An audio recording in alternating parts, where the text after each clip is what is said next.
Welcome to the Dee Dee Coin Show. And on today, I am truly blessed and in honor of having with us Miss Susaye Green.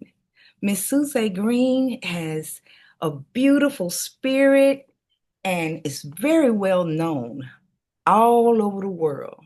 An angel in disguise, a legend by design, and one of Motown's greatest treasures. Welcome to the Dee Dee Coin Show. How are you? Yeah, I'm great today. Thank you so kindly. Thank you for inviting me. And I'm doing fine. I see. I've been seeing you on uh Instagram and TikTok, and honestly, you have really been encouraging me with your comments because at a time where I was at a crossroad, you said something to me. You said, I'm proud of you. Keep going. When I changed my name, Yes. it was a hard thing to do. But when you stamped approval, I started moving forward in it. Well, I'm so happy to hear that. Yeah. I really believe that's why we're here. That's why we're here, is to encourage each other.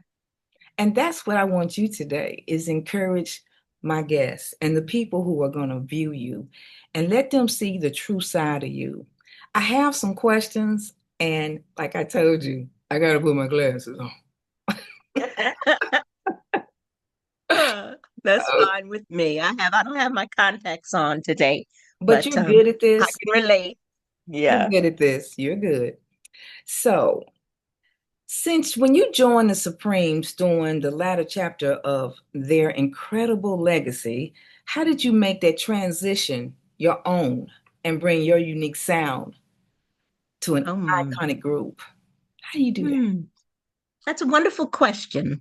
It's a difficult thing to step into a situation that there are such high expectations. But I've always been in show business, literally, ever since I was a little baby girl. I started in baby food commercials and went from there. But the Supremes is such a unique situation. Yes. Miss Cindy Birdsong had decided to do other things. And I was very blessed. My mother, who was dear friends with Bob Jones. Bob Jones was the head of publicity at Motown, and they were on the board of the NAACP, the Beverly Hills branch of the NAACP together, and they were dear friends. He came to her and told her that Cindy was leaving and that he thought I'd be perfect for the job. So, my mother was a very unlikely woman. She had no limits. She believed you could do whatever you decided to do as long as you were willing to work hard. And she talked to me. She had been my coach from very, very young. She said, "This is an opportunity. This is one of those opportunities that if you step to it," she says, "you're already ready. If you step to it, it will mean a lot to your career in the long run." So I went for it. I showed up. I met with Pedro Ferrar, who was Mary Wilson's husband and the manager of the group. They were, I believe, in Connecticut, somewhere back east. And he said, we are looking forward. We've been told that you would be a perfect person for the group, and I want you to come and meet with Mary. They'll be back tomorrow. And they came in town. They came back in town. I went to their beautiful home in Hancock Park and sat with Mary. And I had met Mary many years ago at the Carter Barron, which is in DC, an amphitheater, fabulous venue there. And Jean Terrell was just coming into the group for that job. So I had had a chance to sit and talk to her before. So we weren't totally strangers, and we had some friends in common. But she said, it's quite a thing to do this. It takes a lot. It means you have to catch on quickly. And we didn't have a lot of time to get it together. But I had been working with at that time with Wonderlove, with Stevie Wonder, and I had a solo spot in his show. And I'm a professional. I catch on very quickly. I learn lyrics and melodies very quickly. And I felt so entirely honored to be a part of such a legacy. It's a very rare thing to be considered a lady who can be in the Supremes.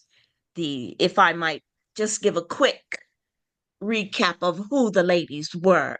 They started They were called the No Hit Supremes at first because they were Really? young girls. And yes, and they had at Motown, they sang backgrounds for other people. And then they started getting their own records. And, they'd get excited and they would move forward and then it wouldn't be a hit.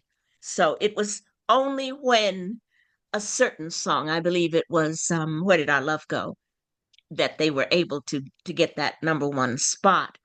But it was Miss Diana Ross, Florence Ballard, and Mary Wilson originally. There was another lady, Betty McGlown, who had been with the group and she left to get married. So they went ahead as the Supremes. Then, when Florence left the group, Cindy Birdsong stepped in and they became Diana Ross and the Supremes. And that's really when they blew up globally, when they became what most people consider the Supremes. After that, Diane left and Jean Terrell came in the group. And they had other hits, other fantastic hits with Jean.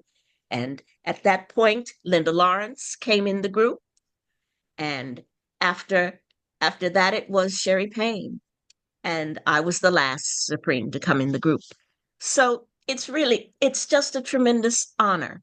The fans are, of course, global. They're everywhere around the world. You travel and people know the songs, they know them better than you do. Oh, They yes. know all the lyrics.